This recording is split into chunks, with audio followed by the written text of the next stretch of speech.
And hello everybody, and welcome to the class on Pesach. Thanks so much for joining me. For those who are here live, this is the first time I'm doing this. Hope that you're getting it. Hope it's streaming through into your computers from across the world. What we're going to talk about today is the Pesach Seder, and a couple of the ideas that I think as you go through the process and sit down to the Seder that you can take with you. I think one of the greatest misconceptions we have in Judaism is that Judaism is a commemorative religion, right? Why do we have Seder for? Well, a long time ago, our ancestors came out of Egypt, and when they did, this happened and that happened, and they didn't have time to bake bread, and they had this difficulty and that difficulty, and so as a result, to commemorate what they went through, we do the same thing. Anyone who's in America, you know this concept of called the Thanksgiving effect, right? Why do we have Thanksgiving for? Well, a long time ago, Indians and pilgrims got together, and they probably had a meal, and they probably ate turkey and cranberry sauce and watched football. And it's not really relevant in our lives, but it's tradition. It's a good time to get together with family. And that's what's important, right? What's important is the stuff around what we're doing. And when you think about people and ask them, well, why do you have a Pesach Seder for? And they say, well, a long time ago, this is what happened. So it's not really relevant to our lives now. Like we're not leaving Egypt, but that's our tradition. Those are our customs. And so we get together with family, and family is important. And we do it almost forgetting what we're doing because it's almost relevant, right? Because this is what God wants, and God's up there, and I want things from God, and God wants things from me, and we got like a deal. You know what I'm saying? It's like, I want health, happiness, and money, and he wants me to do all these weird customs and eat certain foods and say certain Hebrew words, and so it's like, what's the deal, right? I give you, you give me. It's like Amazon spiritual shopping, right? And that's what happens sometimes when we don't get what we want. It's like, hello, I don't understand. Like I did it like 4 times. Like what's going on? Like I don't know. Amazon has Prime. Like what are you doing up there? And so you go through the Seder year after year, and it's like irrelevant in its activity. And so you look for like the family stuff and somehow making Hashem happy. And that's very chaval, right? That's something that's, what a waste, what a loss. Everything that we do is not commemorative. Our religion is not commemorative. Our religion is dynamic, which means if it makes it through the system, remember, a lot has happened in our history that we don't commemorate at all, right? The vast majority of our history, we never commemorate. We don't even remember. And if you don't study Torah or Navi or Nach or any of that stuff, you probably don't even know what happened, or even Jewish history. If it makes it through the system, it's because there's something in it that's timeless. It means that there are lessons. It means that there's spirituality that these physical activities unlock. And if we're doing it, it's because it's available to us to tap into today. So as you go through the Seder, which is arguably the most important night of the year, there are, if you think about it, you go through every single night of the year, there is no more important night that we have for our people than Leil HaSeder, than Seder night. And for those that are in diaspora, you get 2 of them. And if you go through it and you start to uncover some of the lessons from within, not only do you walk away a different person today, you can access levels of spirituality that were otherwise unavailable before that night. And so what I want to do today is just 3 ideas. 3 aspects of the Seder. Of course, there's a million ideas. And this is just a few sort of concepts that I think about every Seder. And I think, hopefully, you'll think about at the Seder. And they relate to the idea of this, I just came out with a book called Unlocking Greatness, and it relates to this idea of unlocking the greatness that's within us. Because all of us has greatness within. One of the greatest misconceptions that humans have is that they think that greatness is outside them, right? They think that there is greatness. If I get to this level, right? If I get these letters after my name, or this level of net worth, or this level of respect in my community, or finish these many mesechtas, whatever I have to do that's outside my grasp, if I can get there, then I will get this feeling of greatness. But it's not true, because even when you get there, you don't feel it. Maybe for a few minutes. But it doesn't last, because greatness is not the journey outside you. Greatness is the journey within you. Because each of us are born with literally a piece of the divine, so to speak. Divine energy is inside us. And that's greater than anything this world can ever handle or touch or control. And so all you got to do is tap into the greatness within. And then you can live a certain life. It'll affect without. It's interconnected with what you do outside. But the intention, the focus is within. And when you go through the Seder, there are very specific lessons that you can learn to help you do that. And I want to do 3 today.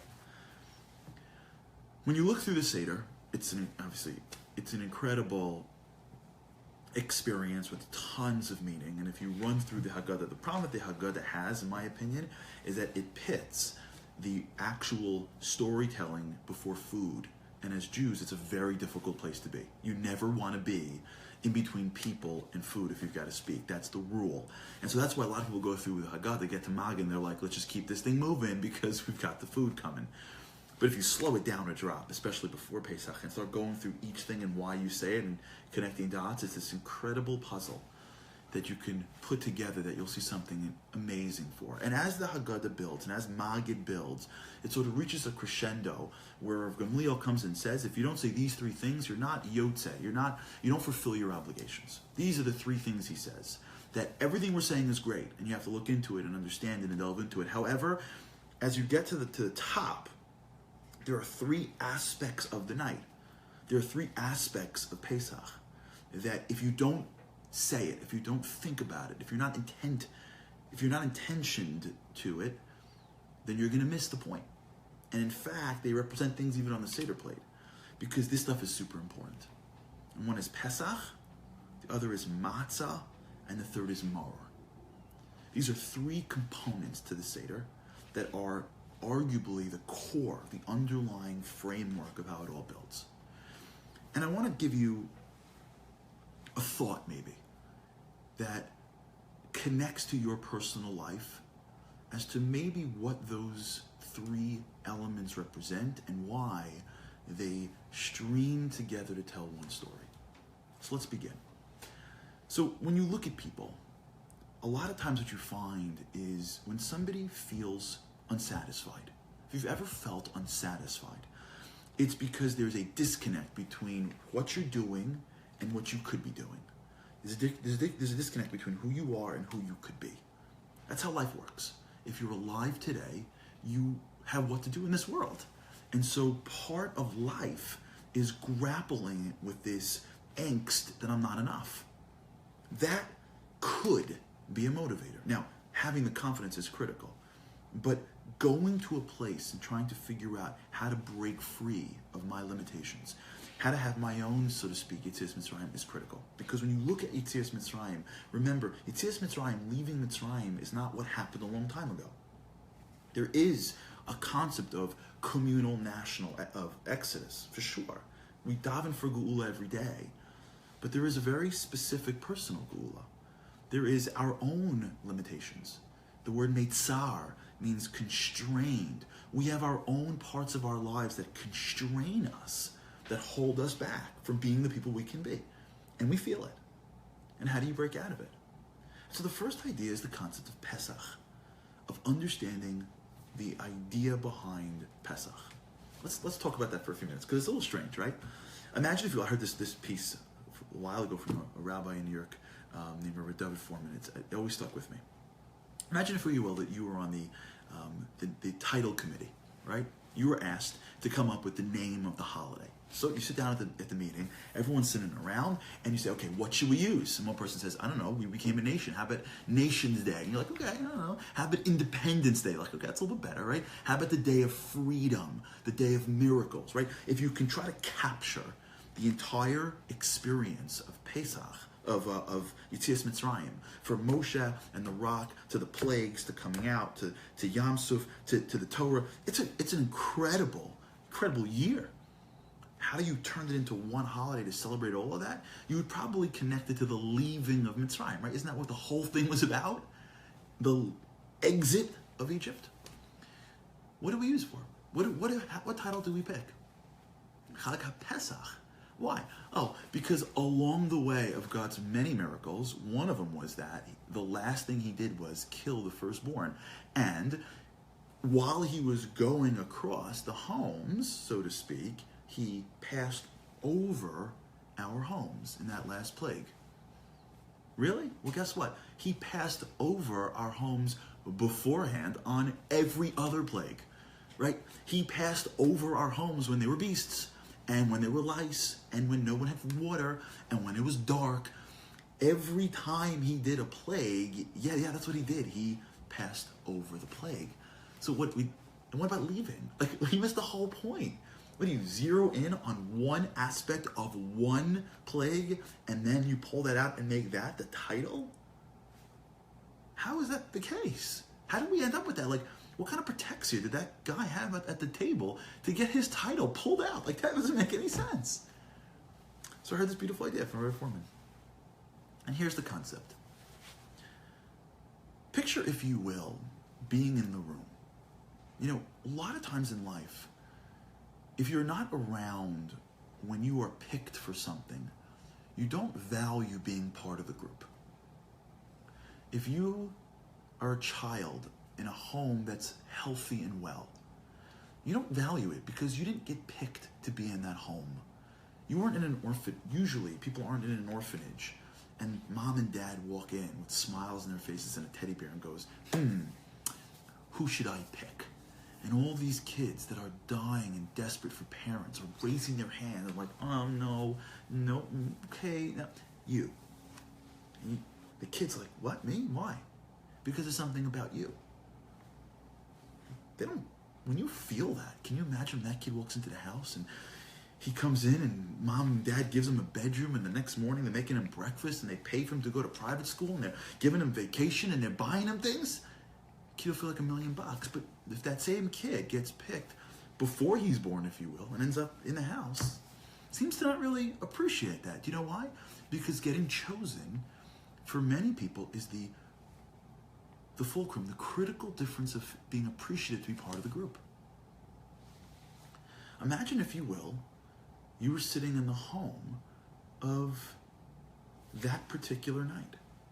You see, the Jewish people we take for granted felt like they were God's people.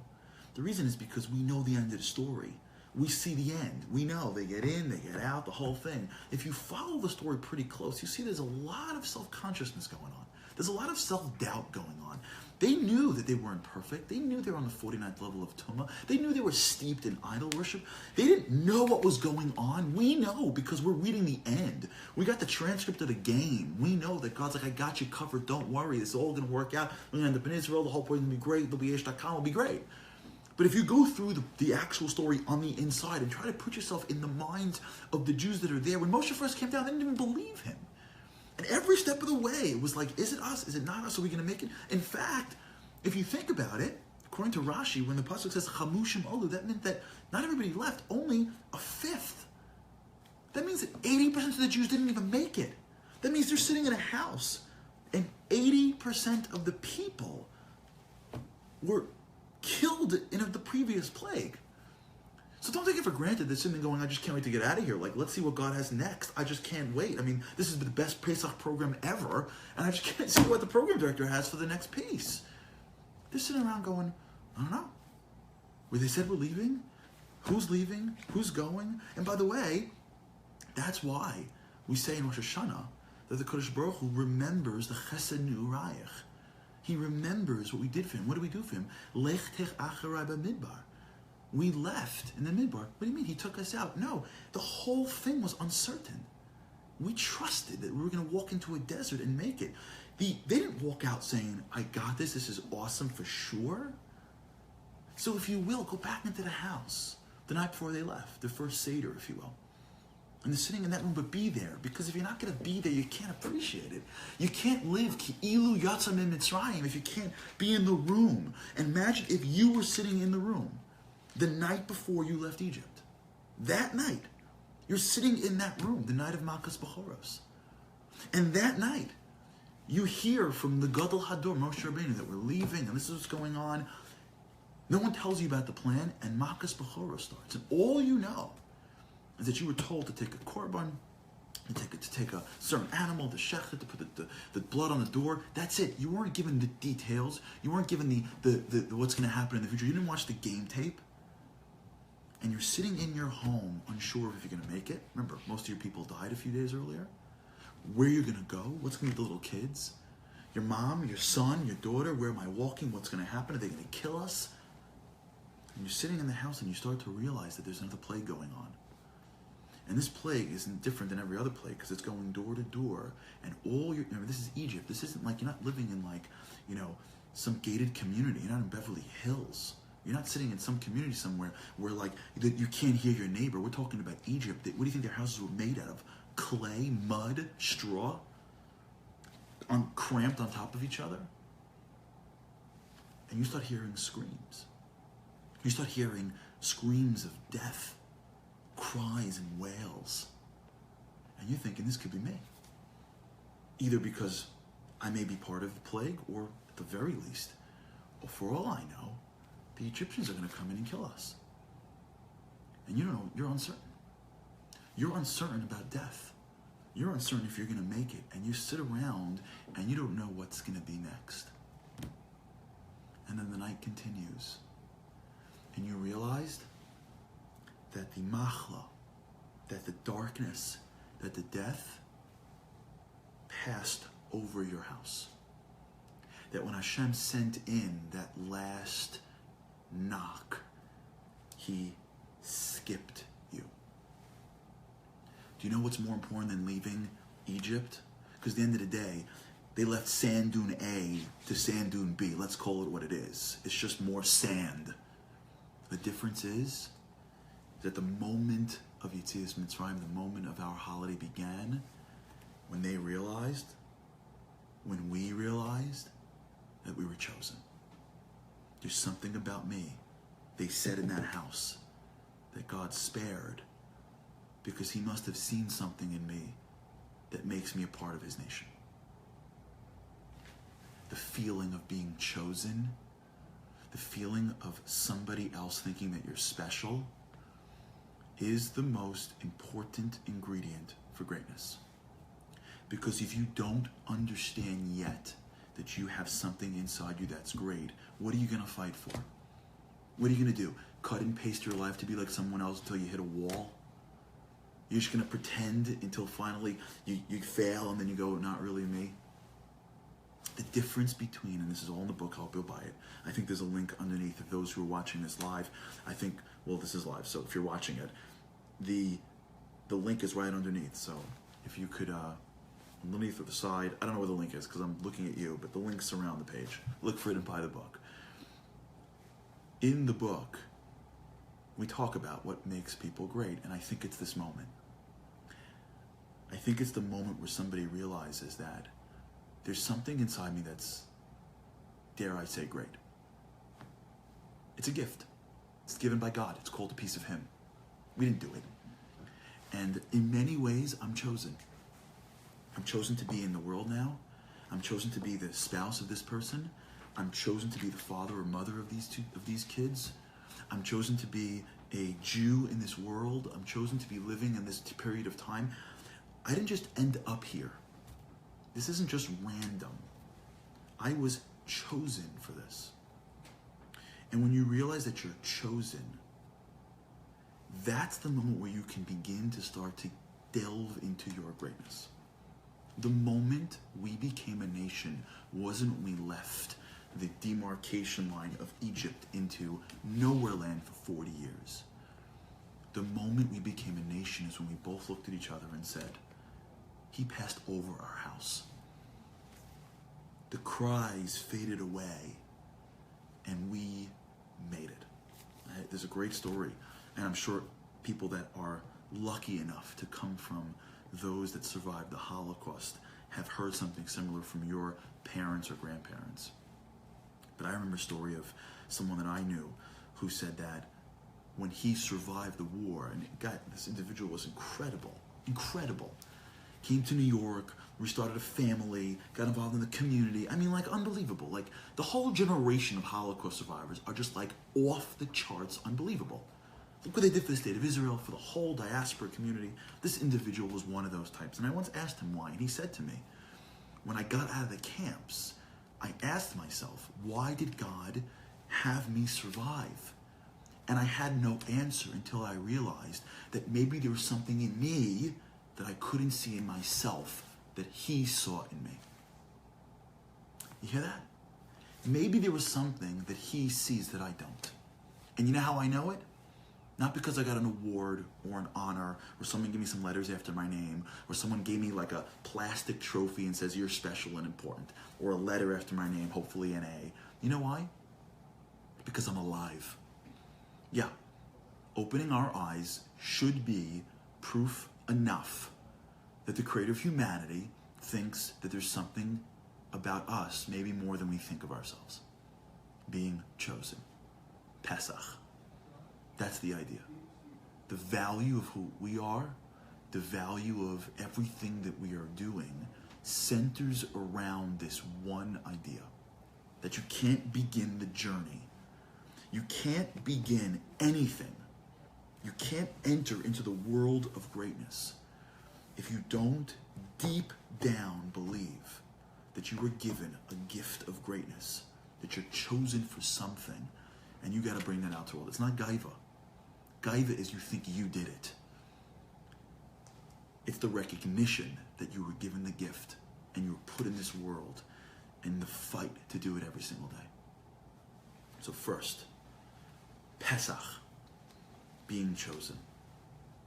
Second, matzah. How does matzah work? You know what's amazing about matzah? If you ask somebody, why do you eat matzah for, right? What do they tell you? Like, why do you eat matzah for? And the answer they say is, well, a long time ago, my mom, who usually spends her whole entire life thinking about feeding me, thought about something besides that, like getting out of Egypt, and she didn't bake the bread long enough, and as a result, we had to get out of there very quickly because we were running for our lives, and everyone had the dough at the exact same second, rising, and it wasn't enough, so we grabbed the doughs too early, put it on our backs, and ran out, and it's the desert, so it was a bajillion degrees, and it baked on our backs, and there we went. In fact, it's a pasuk, I'm not making this up. Right? That's the pshat. That's like the basic answer that the kids get when they get to school.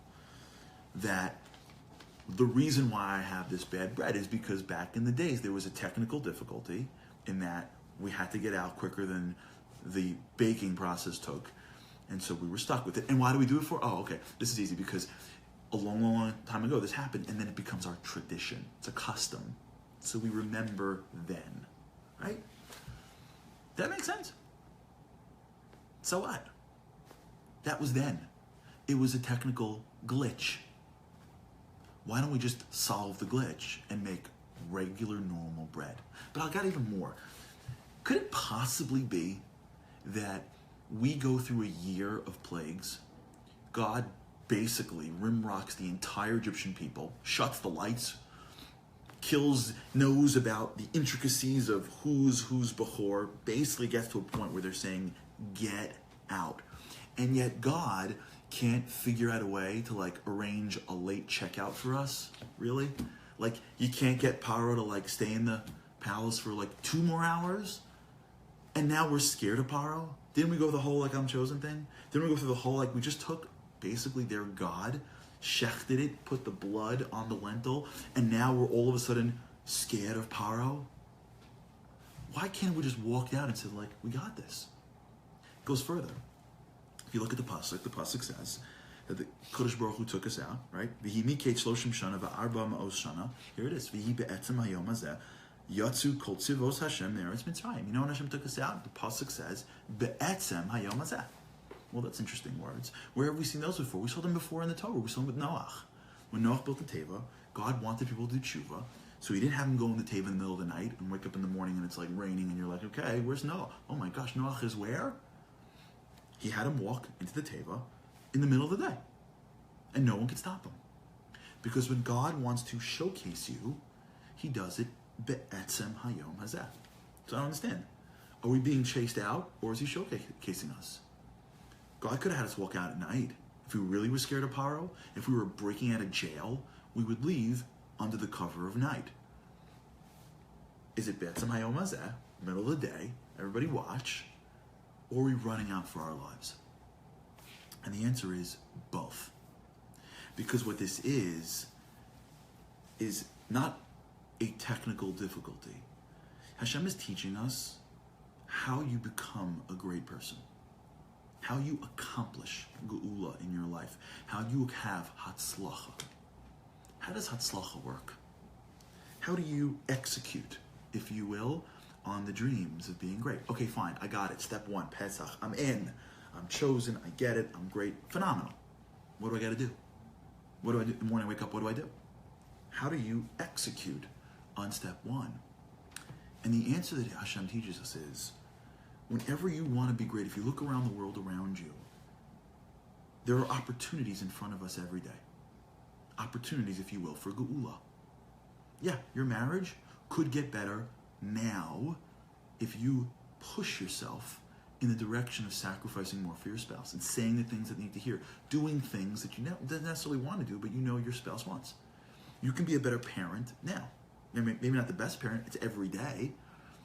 Right now in front of us, there are opportunities that we know will take us down the path of true greatness.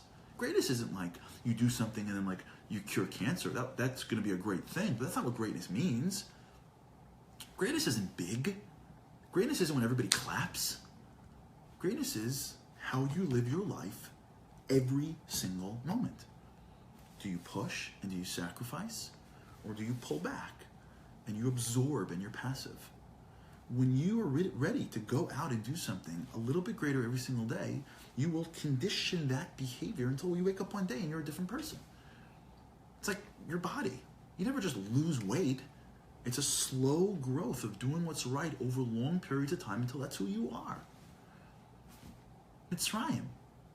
What was the way out? The Kadosh Baruch Hu didn't slow the place down, raise the music, and have them leave on floats. He taught you how you really leave. There's an opportunity to leave now. And here's what happens when you have opportunities. Usually opportunities come, and we like to take them at our pace. I'm going to call you tomorrow. I'll work on that program when I'm in the mood. I'm too tired. I'm too hungry. Later, more.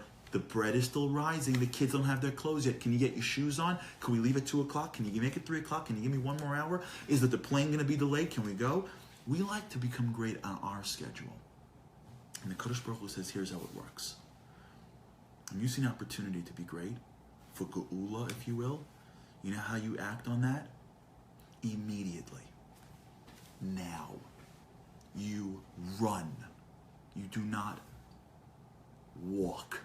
You don't stroll to greatness. It doesn't work that way. Because if you really believe that you have what to give, and you see an opportunity in which you can grow, that's the greatest friend you have. Chaim Freelander, Sister Chaim, speaks about this concept under the prism of zrizus. Matzah wasn't a technical difficulty. It was a lesson for eternity.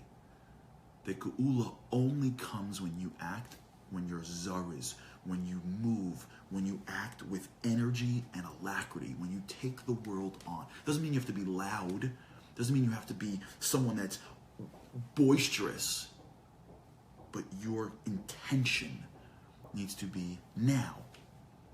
Zrizus. Act, alacrity. Because when you have that enthusiasm for greatness, you know what happens? God responds and allows the world to bend for you. And how miracles happen? When you bend your nature, then God bends nature for you. And we can talk about examples throughout Shas, throughout Torah, all over the place. Watch how it plays out here. Check this out. Your zariz, you run out, you move, you see an opportunity, and you're not just going to take your time. God says, you know what? You move quick, I move quick. Watch. The pasuk says, listen to this. V'yesu b'nei Yisrael meramses sukasa. God moved the people moved, if you will, from a place called Ramses to Sukkos. Kishesh mod elef ish raglei hagvarim levad mitat. 600,000 men. So there's different estimations how many people left Egypt. Some say it's 600,000 men between the ages of 20 and 60. Double that for women, right? That's 1.2. Add plus 60 and kids. Let's assume it's a 3 million number, right? 1.2, make it a 2 million number. Okay, 2 million people, let's say. 2 million people are moving around. How long do you think it's going to take to move 2 million people? A month? How long does it take us to get out in the morning? You take your kids away on vacation, how long does it take to get them out of the house? 3 million people. Anyone put their kids on a bus in school every morning? How hard is it to get your kids on a bus every morning? 2 million people? How long would it take them to move, get out of their houses and walk the streets and keep up? They're walking a full day. Rashi. Me'ah ve'esrei mil hayu. A mil, for those of us in the West, we use the systems of miles, let's say. So a mil would be the modern day mile. A mil is like around 0.6 miles, right? 120 mil is about 75 miles, right? That zone, 70 miles. 70 miles. Hayu ubo sham lefi shah. They moved 70 miles in a moment, or in an hour, let's say, at most. How's it humanly possible? Lun Rashi. Ve'esa eschem zeh hayom sheba Yisrael leRamses, the day that Israel came to Ramses. Shayu Yisrael mufuzarim b'chol Eretz Goshen. They were spread throughout the entire land of Goshen. Ulisha akala, in a moment. Keshabo Yisrael says nikbetzu kulam leRamses. They went to move. They got out of their houses and said, "Let's do this now." And it's in a moment they were all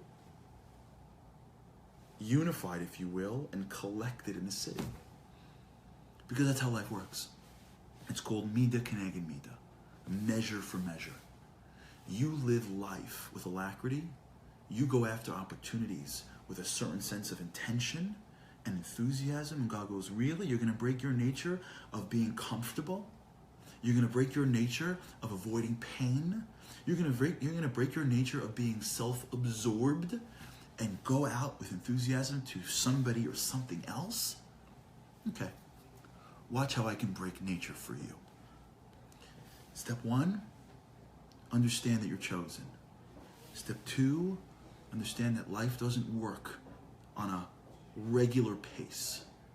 You act when opportunities come in front of you with a certain level of enthusiasm and zerizis, and as a result, you'll get in return Hashem looking at you and treating you in that way. And now there's number 3. Pesach, matzah, umaror. Maror is an interesting one, right? Because you're sitting at the table of freedom, right? This is the good times. It's like amazing how guilt we are. Like we just love guilt so much. Like we can't even like have a night where we're like, it was amazing. It's gonna be like, well, it was amazing, but, right? How was the vacation? It was good, but they could have had this, and the line was too long, and you know what? When I parked there, and I think the soup was a little salty. Like we love the but. Whenever you look at things, why can't we just turn around and be like, listen, it was amazing. Yeah, there was some complications. Yes, we did. We were slaves for a very long time, but I don't know. We were free for much longer. And the answer is because Maror is very specific. It has a very specific function in your path to greatness. Because one of the biggest challenges of being great is getting lost in the world of Pollyanna, right? It's being a person that only can operate when things are perfect. Right? You ever get that feeling? When like things are great and you're ready to take on the world, and like someone throws a little curve your way. Kids are screaming. Someone says no. You're on the way to do some great mitzvah and there's traffic. And you're looking up to God going like I don't get it. Like I'm in. I got it. Chosen. I'm acting with alacrity. Like where are you poofing my miracles? Like what's happening over here? And the answer is that that's not how life works. Yes, sometimes it's green, green, green, green, green. But many times the way you really become great is through the challenge. You see, the mistake we make is that we think that the challenge is the detour to the path of greatness. I know how to get there. And when I get stopped, or if I'm given a challenge, now I got to get off the road, deal with my challenge, get back on the road and head to greatness. And what we miss is that, for the most part, the obstacle is the way. The maror is what makes us great. The concept of maror is, yeah, we went through challenges and pain, and we can never discount those. We'll never do that. We don't forget the Holocaust. You know, one of the greatest parts, I think, when you go to Israel, to me, one of the greatest monuments, if you will, in Israel is Yad Vashem. Because you'd think, like, can you just leave that in Europe? No. It belongs in Israel. Because we don't forget the pain, We honor those that suffered. We honor those that went through. And as a nation, we deal with the challenge, but we realize that the pain and the pleasure, they're all one box. It's one piece. We're the nation we are today, not despite the Holocaust, but because of the Holocaust. And what our ancestors went through, we don't discount that as the detour. That's part of the strength that we have that gets us through every single day of our lives. Maror, the challenge, the suffering, belongs right on that table with being chosen and acting with enthusiasm. Because that's also a huge piece of who we are. The people that can get through challenge. That's what makes us us.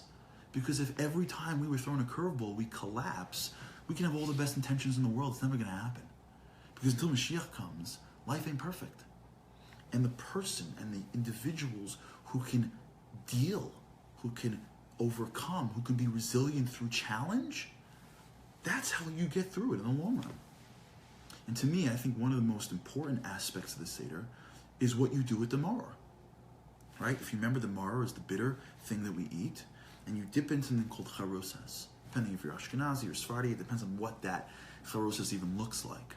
And there's different reasons why we have charosas. It looks like the mortar, things like that. But I heard one beautiful idea that I think about all the time is that the charosas represents the concept of renewal and of hope. You see, back in the old days, what was happening was that the Jewish people were going through tremendous pieces of slavery. Now, if you know how charoset is made made with apples. And the apples are a critical piece of this. Apples are a critical aspect of the story. What? I'll tell you. So, if you can imagine slavery, at some point, you look around and you're like, this is it. It's over. We're never getting out of here. Like, nothing's going to happen. Like, they are the greatest fortified nation in antiquity. There are slave masters everywhere. They've got guns or swords, and we can't organize, we can't unify. It's over. Can you imagine even life before the Makos? 210 years of complete radio silence, and they are like giving up big time. And the Medrash teaches us that what would happen is the men would be out in the fields working, and they would sit by the apple trees, and the women would come out to these areas, into the apple trees, and beautify themselves and engage them to give them hope of the future. What took place around the apple trees, around the apples, if you will, was the feeling of hope in the darkest times. The recognition that the challenge that they're facing is not the proof that it's over, but that's the sign that we still should have hope. Those apples are the lining that we see in challenge. Those apples are the sweetness in the bitter. It's the representation of a people, or at least part of the people, in particular the women of the Jewish people, that looked at challenge and said, just because we're going through something, it doesn't give us the permission to give up hope. Always recognize that the challenge will take us to something, to somewhere, even if we can't see it right now. That is the inner hope that I think everyone has gone through, especially in the past few generations. People that came to the state of Israel and sacrificed life, limb, and family for the nation did it, I think, whether they recognize it, with this same hope. I may not be able to see past the war or past the challenges or past what's in front of us, but I keep on digging knowing that there will be a better day. And so when you sit at the Seder table, you don't minimize challenge. You bring it right in the center. You just dip it in hope. You dip it in charosas. And what you have in front of you are the three aspects of what it means, I believe, to be a person that is fighting for inner greatness and to be part of a nation that has the same level of greatness. You have an aspect of being chosen in the idea of Pesach, which is having something skip over you and realizing that the moment of nationhood wasn't when I moved my geography. The moment of nationhood is when I started to believe I was worthy of being part of this nation. When you have that moment of matzah, which is, there's an opportunity in front of me to get out and to connect myself with God, it's not happening in 15 minutes. It's not happening tomorrow. I could do something to change myself and help somebody out and do what's right. Yeah, it's the second. And God responding in kind. And then there's the aspect of along the way, I don't shy from challenge. I don't give up in challenge. I recognize, even though I can't see to the last bit, even though I may not be able to see the end of it, that if I'm grappling with challenge, with maror, I do it with charoses. I do it with the understanding that there's going to be hope one day, and that there's something that this is all connected to. And when you live your life, and you constantly circle back against those three principles, it serves as the underlying foundation for what freedom really is, for what geula really is, for a way that which you live your life and how you connect to the lives around everybody. And let me end with a quote. This is from Rav Dessler as to what this means for us. Rav Dessler wrote a sefer called Michtav Miliyahu, and I'll read it in English. Jewish festivals are not merely anniversaries of important historical events designed to remind us of these occurrences. Rather, they are annual spiritual opportunities. Do not go through your Seder and say, did all the stuff, are you good? Everyone's happy? Next year. Don't leave the room until you've tapped into something more spiritual than the food and the family and the fun. We do not simply commemorate events, we relive them. We do so by tapping into the unique spiritual energy that is unleashed during each respective time period. It is my goal and my bracha to us that we live this way, that we tap into the greatness that's within us. If you can, if you want to, for the next 2 days, we're giving out a whole bunch of free bonuses. Just look around the page and click the link and order today. If you get it in before the weekend, we have some extra special bonuses for you. You can email me directly at Charlie Harary, and I'll get you those. If you want to buy the book, we appreciate that and hope that you get it and that you enjoy it. And either which way, my hope and blessing for you in this season is that you go through Pesach and you not only enjoy it from a family perspective and a physical perspective, but you tap into the lessons to become that person, that incredible person that you already are and that you are destined to be. Thanks so much.